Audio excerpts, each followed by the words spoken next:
Chapitre 4. La poursuite.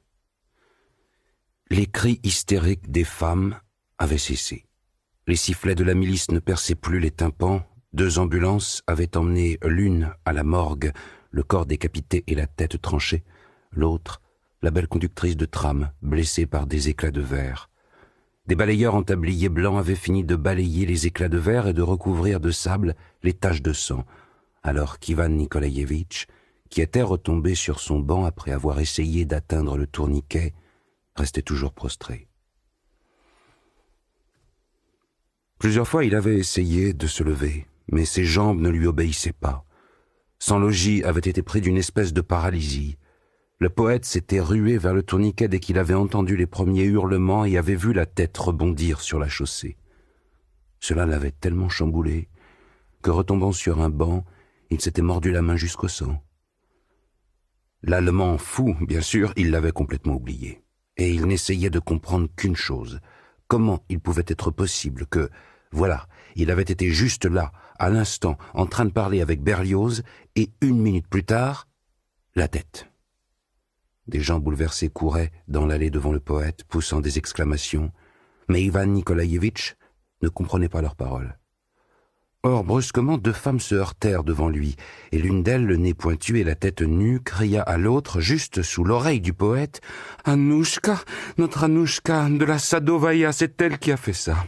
Elle a pris une bouteille d'huile à l'épicerie et son litre blanc, elle l'a cassé dans le tourniquet, et elle en avait plein sa robe, et elle était en rage, mais en rage, et lui, le pauvre, faut croire, il a glissé, il est tombé sur les rails. » De tout ce qu'avait crié la femme, un seul mot surnagea dans le cerveau détraqué d'Ivan Nikolaïevitch. « Anouchka, Anouchka, Anouchka » marmonna le poète en regardant derrière lui d'un air inquiet.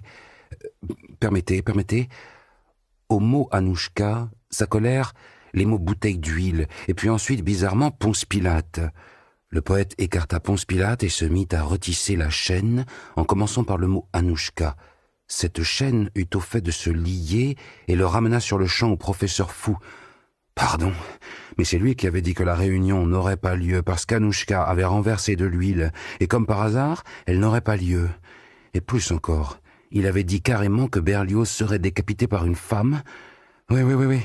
Et la conductrice, c'était une femme, mais c'était quoi ça, hein ?» Il était clair comme le jour que le mystérieux consultant avait vu d'avance tout le tableau de la mort affreuse de Berlioz. Sur ce, 2 pensées transpercèrent le cerveau du poète. Il est tout sauf fou. Tout ça, c'est des bêtises. Et la deuxième, mais ce ne serait pas lui qui aurait monté le coup? Mais permettez-moi de vous demander comment. Eh non, ça nous le saurons. Prenant sur lui-même avec un effort énorme, Ivan Nikolaïevitch se leva de son banc et revint sur ses pas en courant à l'endroit où il avait parlé avec le professeur. Il s'avéra par chance que ce dernier était toujours là.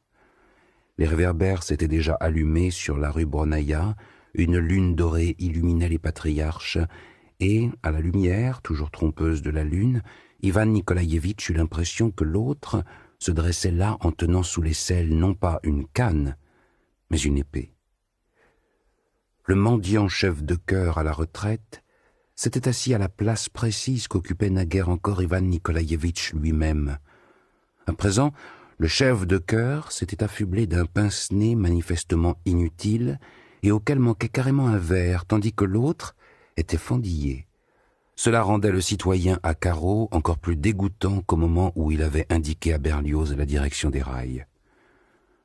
Le cœur de plus en plus glacé, Ivan s'approcha du professeur et un bref regard vers son visage suffit à l'assurer que sur ce visage, il n'y avait pas et il n'y avait jamais eu le moindre signe de folie. « Avouez, vous êtes qui ?» demanda Ivan d'une voix sourde. L'étranger se rembrunit, lui lança un regard qui donnait à croire qu'il voyait le poète pour la première fois et répondit d'un air revêche « Pas comprendre, pas russe parler. » « Monsieur ne comprend pas, » reprit le chef de chœur depuis le banc, même si personne ne lui avait demandé de commenter les paroles de l'étranger. « Ne jouez pas la comédie, » dit Ivan menaçant, et il sentit une espèce de froid du côté gauche. « Vous parliez russe parfaitement il y a 1 minute. Vous n'êtes pas un Allemand et pas un professeur, vous êtes un assassin et un espion. Vos papiers !» cria-t-il avec fureur. Le mystérieux professeur fit une grimace torve de sa bouche déjà tordue et haussa les épaules. « Citoyen, fit le dégoûtant chef de chœur, s'obstinant à glisser son grain de sel, pourquoi vous dérangez un touriste?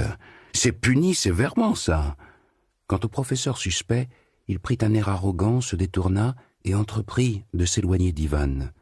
Ivan sentit qu'il s'égarait.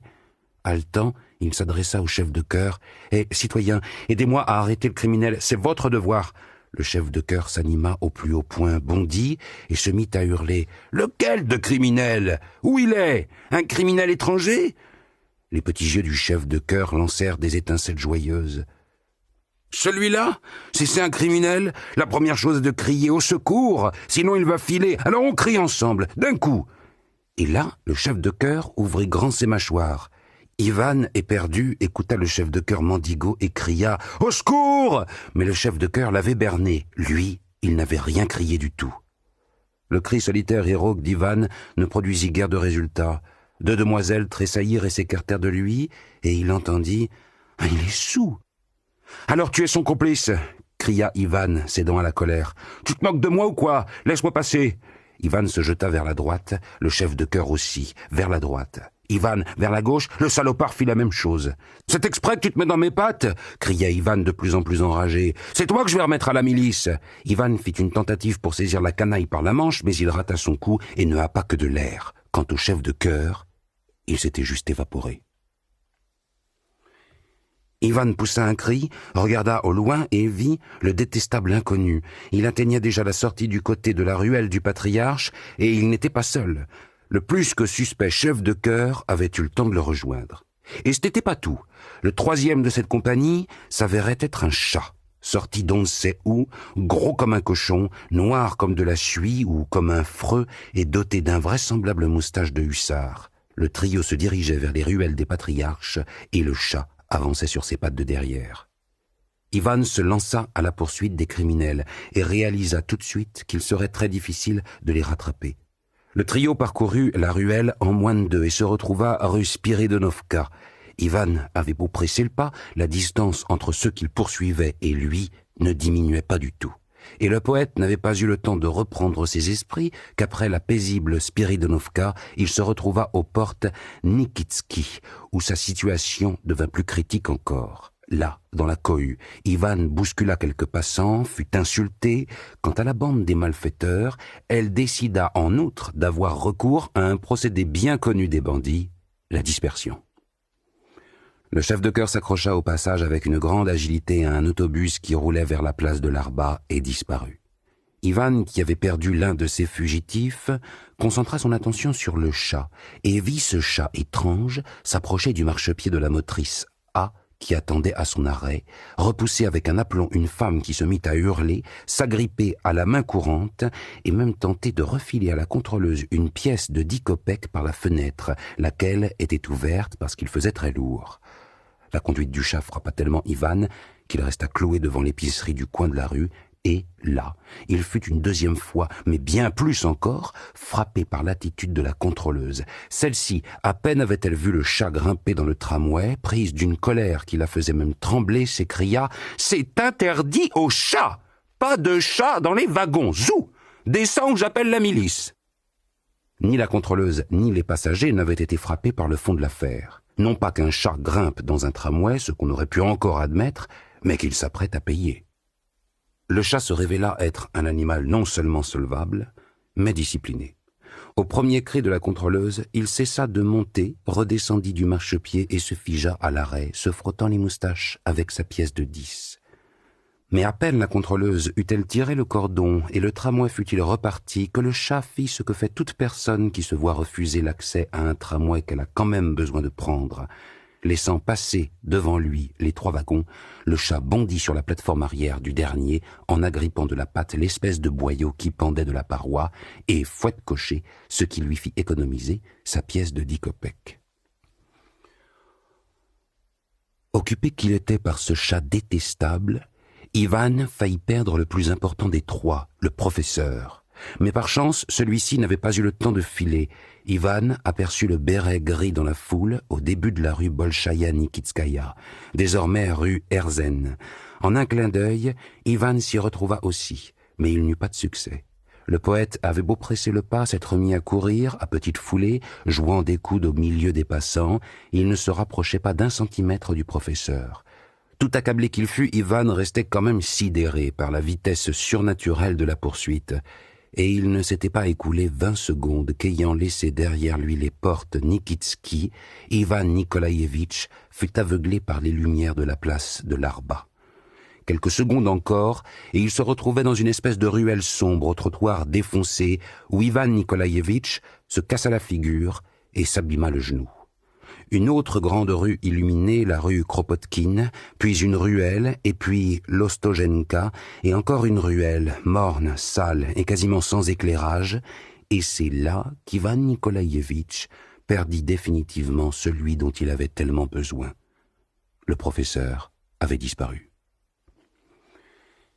Ivan Nikolaïevitch en fut désemparé, mais pas longtemps, parce qu'il réalisa que le professeur devait forcément se trouver dans l'immeuble numéro 13, à coup sûr, dans l'appartement 47.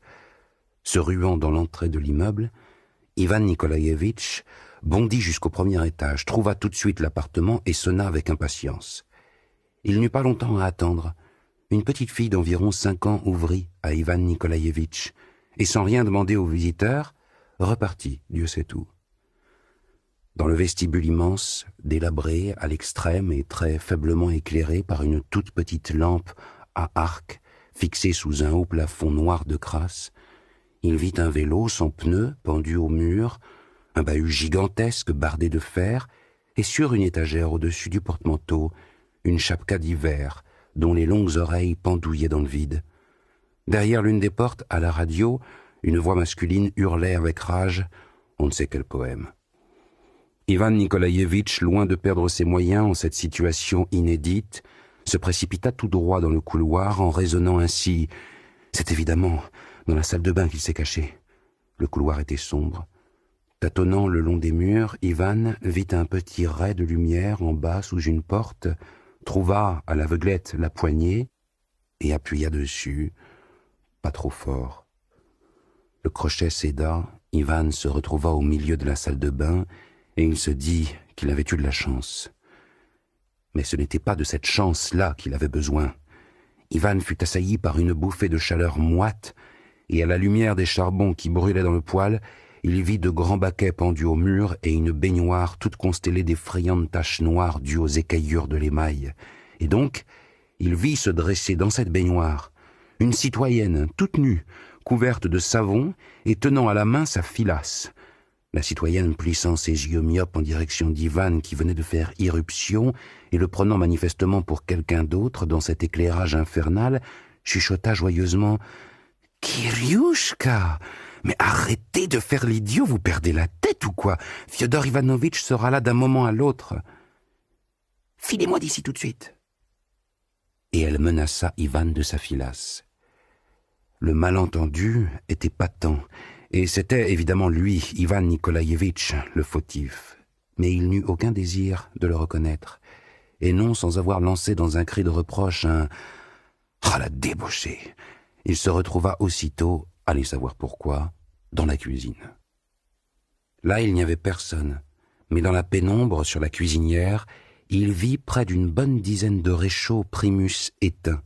Seul un rayon de lune qui se frayait son chemin à travers une fenêtre poussiéreuse, jamais lavée depuis des années, éclairait faiblement un angle où, sous la poussière et l'étoile d'araignée, une icône oubliée était restée suspendue, et l'on voyait pointer derrière son cadre le bout de 2 cierges de mariage. La grande icône en surmontait juste, épinglée au mur, une petite en papier. Nul ne sait d'où cette idée vint à Ivan, toujours est-il qu'avant de se précipiter vers l'entrée de service, il s'empara de l'un de ces cierges, de même que de l'icône en papier. Muni de ces 2 objets, il quitta l'appartement inconnu, marmonnant Dieu sait quoi, confus à l'idée de ce qu'il venait de vivre dans la salle de bain, et essayant malgré lui de deviner qui pouvait être ce malotru de Kiriouchka, et si ce n'était pas à lui qu'appartenait cette affreuse chapka aux oreilles pendouillantes. Dans la ruelle déserte et sans joie, le poète regarda autour de lui pour chercher le fuyard, mais celui-ci avait disparu. Alors, Ivan se dit fermement « Mais bien sûr, il est sur la Moskova. En avant. » Sans doute aurait-il fallu demander à Ivan Nikolaïevitch pourquoi il supposait que le professeur était précisément sur la Moskova et pas ailleurs. Le malheur voulut qu'il n'y eût personne pour le demander. La ruelle sordide était complètement déserte. Très peu de temps après, on pouvait voir Ivan Nikolaïevitch descendre les marches de granit de l'amphithéâtre menant à la Moskova. Ivan se déshabilla, confia ses habits à un sympathique barbu qui fumait une cigarette roulée à côté d'une chemise à la Tolstoï blanche toute déchirée et de souliers usés aux lacets défaits. Ivan agita les bras pour se rafraîchir et plongea les bras en avant. Il eut le souffle coupé tant l'eau était froide et il pensa même en un éclair qu'il n'arriverait plus à remonter à la surface. Mais il y arriva, et expirant et recrachant, les yeux écarquillés d'épouvante, Ivan Nikolaïevitch entreprit de nager dans une eau noire qui sentait l'essence entre les zigzags brisés des réverbères de la berge. Quand un Ivan dégoulinant revint, en dansautant, vers l'endroit où ses habits avaient été confiés au barbu, il s'avéra que ceux-ci avaient été volés. Et pas seulement les habits, mais aussi le barbu lui-même. À l'endroit même où il y avait eu un monceau d'habits ne restait qu'un caleçon long à rayures, la chemise à la Tolstoï déchirée, le cierge, l'icône et une boîte d'allumettes. Plein d'une colère impuissante, Ivan menaça du poing Dieu sait qui dans le lointain et se revêtit de ce qui avait été laissé.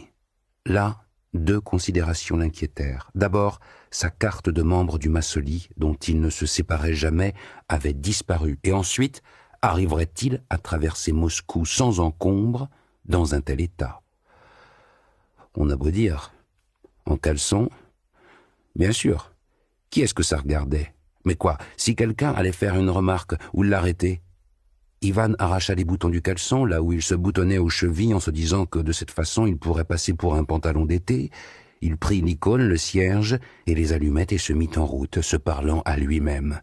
« Ah, Griboyedov, sans l'ombre d'aucun doute, c'est là qu'il est. » La ville vivait déjà de sa vive spirale. Des camions volaient dans la poussière miroitant de toutes leurs chaînes et sur leurs plateformes, sur des sacs étalés, le ventre à l'air, il y avait des hommes couchés. Toutes les fenêtres étaient ouvertes. À chacune de ces fenêtres brûlait une lumière sous un abat-jour orange. Et de toutes les fenêtres, de toutes les portes, de tous les porches, des toits et des greniers, des caves et des cours, s'exhalait le hurlement rauque de la polonaise, de l'opéra Eugène Onégine. Les craintes d'Ivan Nikolaïevitch se vérifièrent pleinement. Les passants lui prêtaient attention, il riait et se retournait.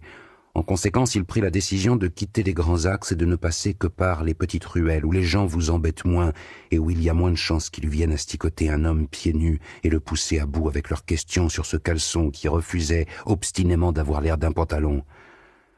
C'est donc ce que fit Ivan. Il s'enfonça dans le réseau mystérieux des ruelles de l'Arba et il commença d'avancer en longeant les murs, le regard craintif, se retournant à chaque instant, se cachant de loin en loin dans des entrées d'immeubles et évitant les carrefours avec des feux de signalisation et les portes luxueuses des ambassades. Et tout au long de ce pénible chemin, allez savoir pourquoi, le suivait la torture indicible d'un orchestre jouant partout et nulle part, et cet orchestre accompagnait une lourde voix de basse qui chantait son amour pour Tatiana.